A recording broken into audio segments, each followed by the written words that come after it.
Hello বন্ধুরা, সবাই কেমন আছেন? আশা করি সকলেই খুব ভালো আছেন। বন্ধুরা, ইতিমধ্যে ইলেকট্রিক বিদ্যুৎ বিল নিয়ে রাজ্য সরকারের তরফ থেকে এবার বড় ঘোষণা উঠে আসছে। বিদ্যুৎ বিলে এবার থেকে বাড়তি টাকা আপনাদেরকে গুনতে হবে। এবার যে বিদ্যুৎ বিল ব্যবহারের জন্য যে টাকা বা যে ইউনিটে খরচ হতো তার থেকে বেশি খরচ হতে পারে বলেও কিন্তু জানানো হচ্ছে ইতিমধ্যেই WBSEDCL এর তরফ থেকে।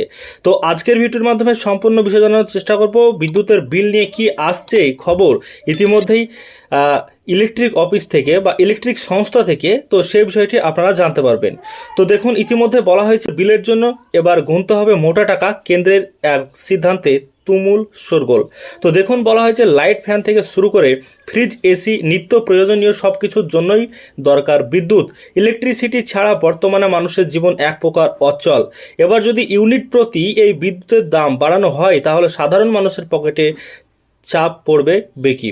সম্প্রতি কেন্দ্রের নেওয়া একটি সিদ্ধান্তের ফলে এমনই আশঙ্কা দেখা দিয়েছে। তবে বিদ্যুতের বিলের জন্য গুনতে হবে কি মোটা টাকা? বিস্তারিত দেখে নিন। তো বলা হয়েছে যে রোজনামচার জীবন থেকে শুরু করে শিল্প অথবা বিদ্যুৎ উৎপাদনের জন্য দরকার হয় কয়লা। কেন্দ্রের নির্দেশ অনুসারে এই বছরের 15 অক্টোবর অবধি তাপবিদ্যুৎ কেন্দ্রগুলির যতখানি কয়লার প্রয়োজন হয় তার 4% অবধি আমদানি করতে হবে। এদিকে বিদেশি কয়লার মূল্য দেশীয় কয়লার থেকে বেশি, ফলে তাপবিদ্যুৎ কেন্দ্রে উৎপাদিত বিদ্যুতের খরচও অনেকখানি বৃদ্ধি পাবে।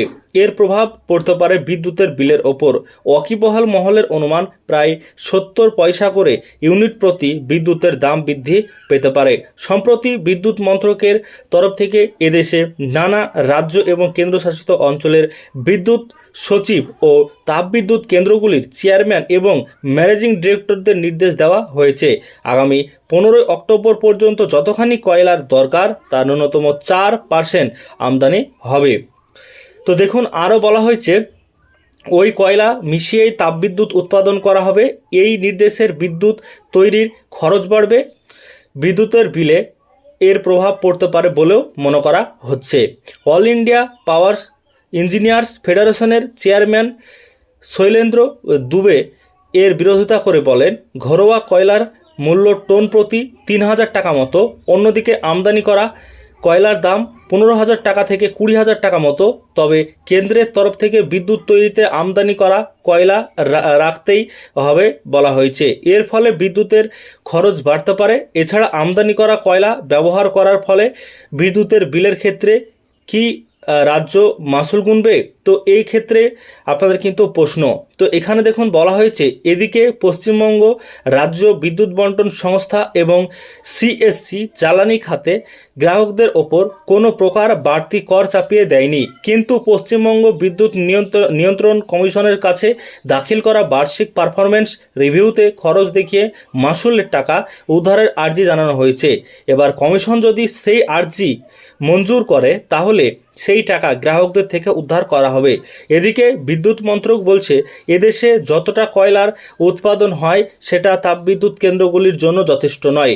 সেই জন্য বাইরে থেকে কয়লা আমদানি করতে হবে। তবে অভিযোগ উঠেছে, কয়লা আমদানি ব্যবসার সঙ্গে জড়িত সংস্থাগুলিকে সুবিধা পাইয়ে দেওয়ার জন্য কেন্দ্রের তরফ থেকে এই সিদ্ধান্ত নেওয়া হয়েছে।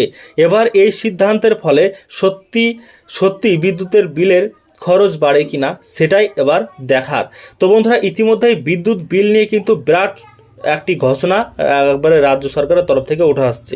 তো সেক্ষেত্রে WBSEDCL এর যে বিদ্যুৎ খরচ সেটা এখন বাড়তে চলেছে কি, এটাই কিন্তু দেখার। তবে বাড়ার সংখ্যা বা বাড়ার যে অনুমান সেটা কিন্তু অনেকটাই। এবার ইলেকট্রিক বিল আপনারা ব্যবহার করলে ইউনিট প্রতি দাম আরও বাড়তে পারে বলেও জানানো হচ্ছে। তো আজকের ভিডিওর মাধ্যমে সম্পূর্ণ বিস্তারিত জানানোর চেষ্টা করলাম। তো ভিডিওটিকে লাইক করুন, চ্যানেলটিকে সাবস্ক্রাইব করবেন পরবর্তীতে আমাদের চ্যানেল থেকে আরও ইনফরমেশন পাওয়ার জন্য।